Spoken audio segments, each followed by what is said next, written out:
نعمتوں کی ناشکری کی سب سے بڑی شکل یہ ہے اللہ کی نعمت میں اللہ سے بغاوت کرے، اللہ کی نعمت میں اللہ کی نافرمانی کرے، اللہ کی نعمتوں میں اللہ کے خلاف جرم کرے، مجرم اللہ کا بنے نعمتوں میں. یہ نعمتوں کی سب سے بڑی ناشکری ہے. ہونا تو یہ تھا خوشحالی بڑھتی چلی گئی، بندگی بڑھتی چلی گئی، لیکن یہاں خوشحالی بڑھتی ہے، بے حیائی بڑھتی ہے.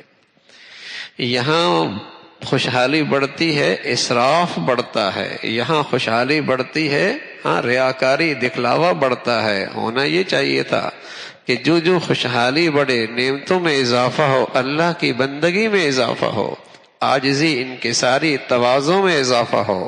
یہاں تکبر بڑائی میں اضافہ ہوتا ہے.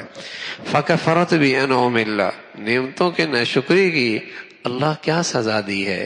فرمایا فاذاقها اللہ لباس الجوع، میں نے انہیں بھوک کا لباس پہنا دیا.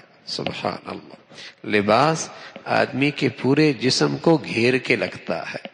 خوف کا لباس پہنا دیا. لباس پورے جسم کو گھیر کے لگتا ہے. کیا مطلب؟ یہ سراپا ہے، بھوکے ہو گئے ہیں. ان کا اندر اتنا فقر آ گیا ہے، اتنا فقر آ گیا ہے، ایسا لگتے ہیں سب سے بڑی بھوک ان کی زندگی میں. ان کے اندر اتنا فقر آ گیا ہے کہ ایسا لگتا ہے سب سے بڑے بھوکے یہ ہیں. فَأَذَاقَهَا اللَّهُ، کبھی اطمینان نہیں، کبھی قناعت نہیں، کبھی قناعت نہیں، کبھی اطمینان نہیں. ایسی حرص و ہوس کی بھوک ہے کہ سب سے جسے کہیں کہ فقیر یہی لگتا ہے. اس لیے رسول اللہ صلی اللہ علیہ وسلم فرمایا کرتے تھے الغنا غنى النفس، اصل غنی کون ہے؟ جس کا دل غنی ہو جائے. الغنا غنى النفس.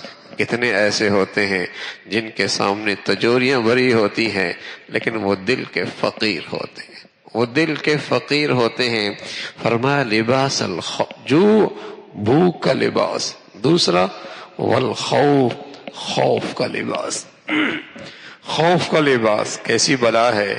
سو رہا ہے، ڈرائنگ روم میں ہے، گھر میں ہے، دفتر میں ہے، دائیں بائیں حفاظت کے سارے نقشے ہیں، لیکن یہ خوف ہے، جان نہیں چھوڑتا. جیسے آدمی کا لباس ہر وقت اس کے جسم پہ ہوتا ہے. سو رہا ہے، شادی میں جا رہا ہے، دوستوں میں ہے، کھانے میں ہے، گارڈن میں ہے، پارک میں ہے، لباس جسم پہ ہوتا ہے. ایسی فرمایا یہ خوف اس کی جان نہیں چھوڑتا. تو اللہ کی نعمتوں میں اللہ کی نافرمانی کی بڑی سزا، اللہ اس کی زندگی کو خوف زدہ کر دیتا ہے. اللہ کی نعمتوں میں اللہ کی نافرمانیاں، اس کی بڑی سزا اس دنیا میں اللہ اس کی زندگی کو خوف زدہ کر دیتا. عجیب سے خوف ہوتا ہے. اسٹیٹس چلا جائے گا، یہ کاروبار چلا جائے گا، یوں نہیں تو یوں ہو جائے گا، ایسا نہیں تو ایسا ہو جائے گا. کل کا خوف ایسا آیا کہ آج کی نعمتوں کا مزہ بھی گیا. کل کا خوف ایسا آیا، آج کی نعمتوں کا مزہ بھی گیا. کل کا خوف ایسا آیا، آج کی زندگی کا لطف بھی گیا. یہ سزا ہے جب نعمتوں میں ناشکری ہوتی ہے.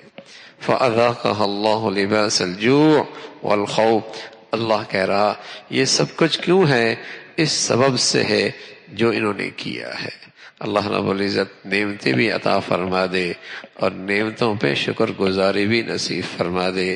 جو نعمتوں میں اضافہ ہو، اللہ کرے ہماری زندگی میں اللہ کی بندگی میں اضافہ ہو.